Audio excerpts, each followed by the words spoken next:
Eu acredito fortemente que a gente está vendo a era dos investimentos. Nunca se ouviu falar tanto sobre aplicar dinheiro, rentabilidade, moedas digitais e todas essas coisas que trazem lucros absurdos. Mas, para a maioria das pessoas isso ainda é um mistério. O Brasil é um dos países que menos teve educação financeira. Então, pensando nisso, eu separei algumas dicas que todo investidor iniciante deve saber. Eu me chamo Diego e é sobre isso que a gente vai falar hoje.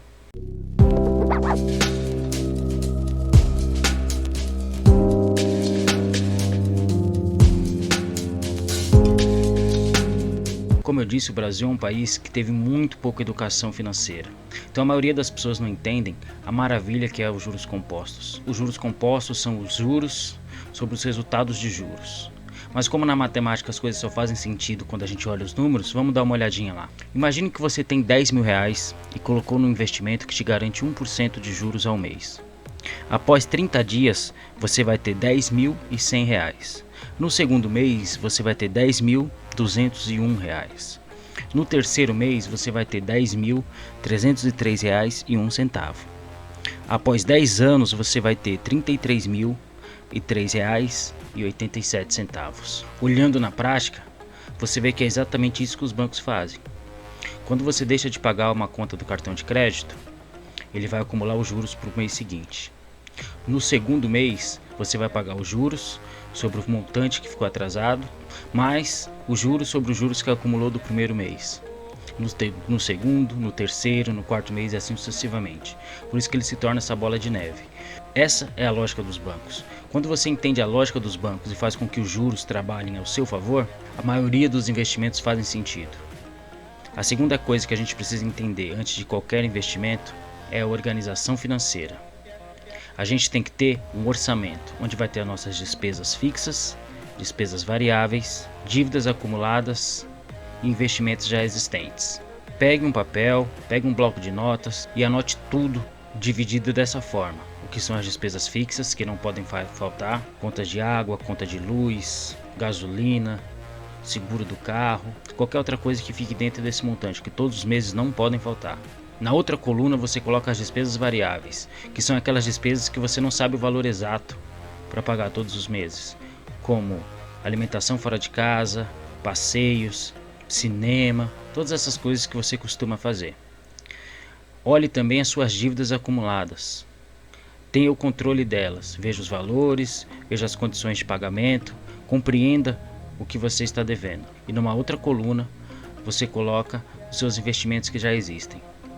Se você já guarda algum dinheiro na poupança, se você tem algum título de capitalização, se você tem um carnê de alguma coisa, dê uma olhada nesses investimentos e separe essas colunas para entender onde fica comprometido todo o seu orçamento. Após ter feito isso, você vai para o planejamento financeiro, ou como a gente chama, arrumar a casa. Primeira coisa, adeque o seu padrão de vida. Muitas vezes você tem aquele amigo que sai para jantar 3, 4 vezes por semana, come em restaurantes que ficam muito caros para você.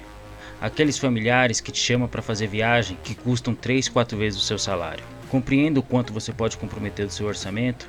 Feito isso, a gente parte para a parte mais legal. Comece a fazer planos, mas faça planos palpáveis. Em vez de você pegar e dizer, quero juntar dinheiro, comece a fazer um plano, como por exemplo, vou juntar 10 mil até o final do ano, vou juntar 2 mil até o final do ano, eu vou juntar 15 mil para trocar de carro, eu vou juntar 10 mil para fazer uma viagem com a família. Quando você tem um plano matemático, quando você tem um número, fica muito mais fácil de você acompanhar e muito mais difícil de você desistir. Feito o seu planejamento, agora a gente vai ter que identificar qual é o seu perfil de investidor. O mercado financeiro reconhece 3 perfis de investidor: o conservador, o moderado e o agressivo.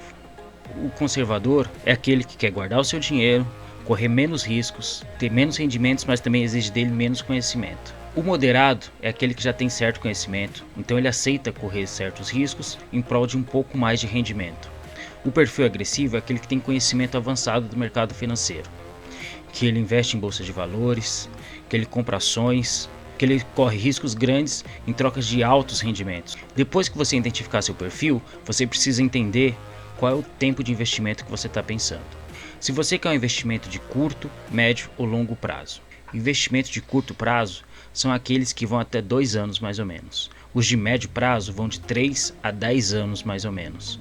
E os de longo prazo são acima de 10 anos. Você precisa ter em mente o tempo dos seus planos, porque ela vai impactar diretamente os seus investimentos. E é disso que a gente vai falar agora. Liquidez versus rentabilidade. Liquidez é a velocidade em que o investimento pode se tornar dinheiro. Por exemplo, as pessoas adoram a poupança porque ela tem liquidez imediata. Você coloca 10 mil reais na poupança, 4 meses depois, se você precisar do dinheiro, você vai lá e saca ele, você transfere para outra conta, já pode utilizar. Existem investimentos como o Tesouro Direto ou Plano de Previdência que você não pode mexer no dinheiro por um bom tempo. E aí é que entra a questão. Quanto mais rápida a liquidez do investimento, menor é o seu rendimento. Investimentos no Tesouro Direto, como o Selic pré-fixado, te dão investimentos de 2, 3, 4 anos que você não pode mexer no dinheiro, mas a rentabilidade é muito maior do que um CDI ou uma poupança, por exemplo. E aí você tem que ver se vale a pena abrir mão da liquidez em troca de maior rendimento. E o último item que você que está começando nesse meio precisa entender é: comece a diversificar os investimentos. Nesse meio a gente chama de carteira de investimento, ou seja, não pegue todo o dinheiro que você quer investir e coloque numa coisa só. Pegue parte do dinheiro e coloque no CDB de um banco, coloque outra parte no CDB de um outro banco que oferece recursos melhores, procure uma corretora para fazer um investimento de longo prazo, coloque uma parte do dinheiro na compra de algum produto para revenda, faça diversificações. Primeiro, você vai aprender a investir dessa forma. Segundo, você não vai estar perdendo tudo de uma vez caso alguma coisa dê errado. Terceiro, você vai ter fontes de rendas variáveis. E quarto, isso vai te preparar para investimentos cada vez maiores. Bom, eu fico por aqui. Espero que eu tenha ajudado vocês de alguma forma. Se você gostou do conteúdo, deixa aquele like. Compartilhe esse vídeo se você acha que vai ser interessante para alguém. Deixa aqui nos comentários se você tiver com alguma dúvida que eu vou responder a todos. Muito obrigado por ficar até aqui e não se esqueçam que eu volto. Falou!